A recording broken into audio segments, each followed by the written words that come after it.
जिंदगी में तपिश भी बहुत जरूरी है, क्योंकि अक्सर वह पौधे मुरझा जाते हैं जिनकी परवरिश छाया में होती है। जी हाँ, कुछ चलती तस्वीरें यह बयां करने के लिए काफी हैं कि मुसीबत सब पर आती है और कोई बिखर जाता है और कोई निखर जाता है।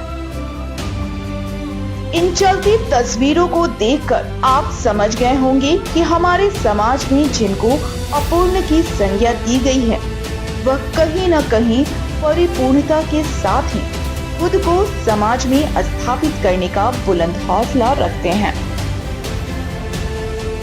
मौका है दिव्य कला मेले का, जिसमें दिव्यांग की तरह दिव्यांगों ने, यूं बोले तो दिव्य सेना ने अद्भुत कलाकारी से आम जनमानस को सोचने के लिए मजबूर कर दिया है कि परिपूर्णता और अपूर्णता की परिभाषा जो उनके लिए कही जाती है, शायद इसकी परिभाषा कुछ और होनी चाहिए थी।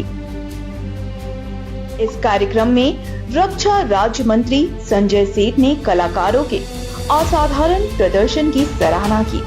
साथ ही साथ कार्यक्रम पर उपस्थित विधायक नवीन जायसवाल ने कलाकारों का मनोबल बढ़ाया और उनके उज्जवल भविष्य की कामना की। बहरहाल गौर करने वाली बात थी कि इस कार्यक्रम के मुखिया या सरकारी भाषा में बोलें तो सामाजिक न्याय और अधिकारिता मंत्रालय के सीएमडी नवीन साहब ने भी पूरी तन्मयता के साथ अपने इन दिव्य सेवा को सरस्ते में अपना सर्वोच्च न्यौछावर कर दिया। उनका भी स्पष्ट कहना है कि समाज की इस अपूर्णता को हम सब अपने प्रयास से ही परिपूर्ण कर सकते हैं।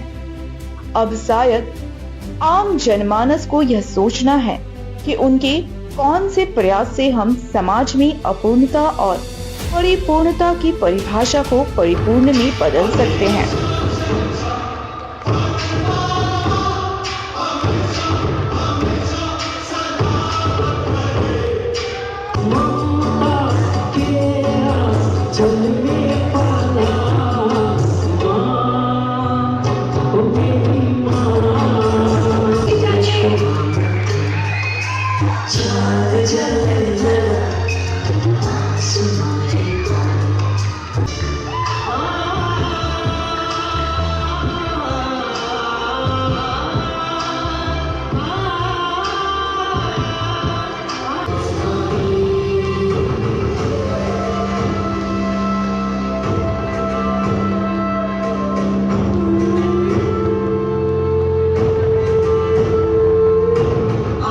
कौशलता अपना इतना बड़ा कला का ज्ञान प्रदर्शन कर रहे हैं, अद्भुत है।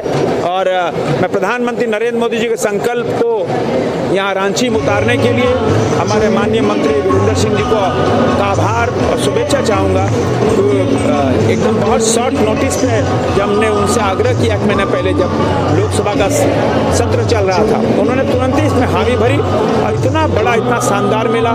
अभी जो प्रदर्शनी लगी है, हमको बताया गया वो प्रदर्शनी में 7 लाख से ऊपर का व्यापार हुआ है। वो प्रदर्शनी में दिव्यांग भैया बहनों के द्वारा खुद का निर्मित, और वो आत्मनिर्भर भारत, आत्मनिर्भर परिवार, यही मोदी जी का संकल्प है। इस संकल्प को उतारने के लिए मैं निश्चित रूप से सभी अधिकारियों को बधाई और धन्यवाद देना चाहूँगा। विशेषकर माननीय मंत्री वीरेंद्र सिंह जी का बहुत बहुत आभार करना चाहूँगा।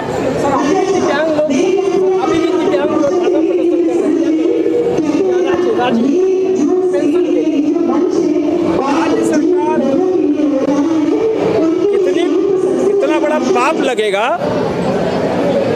मैंने बताया ना कि हम जब लोकसभा सत्र था, हम वीरेंद्र सिंह से मिले, हमने आग्रह किया कि दिव्यांग भैया बहनों को रांची लोकसभा में उपकरण बांटे जाएं, जो पहले भी कई करोड़ रुपए के बांटे हैं। उन्होंने तुरंत आदेश दिया, सभी ब्लॉक में सर्वे का और डेट निकल गई, वहाँ इनरोल करना था। जब दिव्यांग भैया बहन ब्लॉक गए तो ब्लॉक में न BDO CO कोई नहीं। कहाँ गए भाई? न हमको सूचना नहीं। कहाँ गए भाई? तो हम सरकार आपके द्वार में है। तो यह इतना बड़ा पाप है, इसमें राजनीति नहीं होनी चाहिए। जब दिव्यांग भैया बहनों के लिए भारत सरकार ने उपकरण बांटने के लिए इस scooty, e rickshaw, sensor rickshaw, year का सुनने वाला, ब्लाइंड लोगों के लिए जब बंटना है, ब्लैक में कोई सूचना देने वाला नहीं, कोई इनरोल करने वाला नहीं, ये तो पाप किया है ना। और हम ये कह सकते हैं कि इस पाप के भागीदार वैसे लोग हैं जिन्होंने दिव्यांग भैया बहनों के साथ राजनीति की।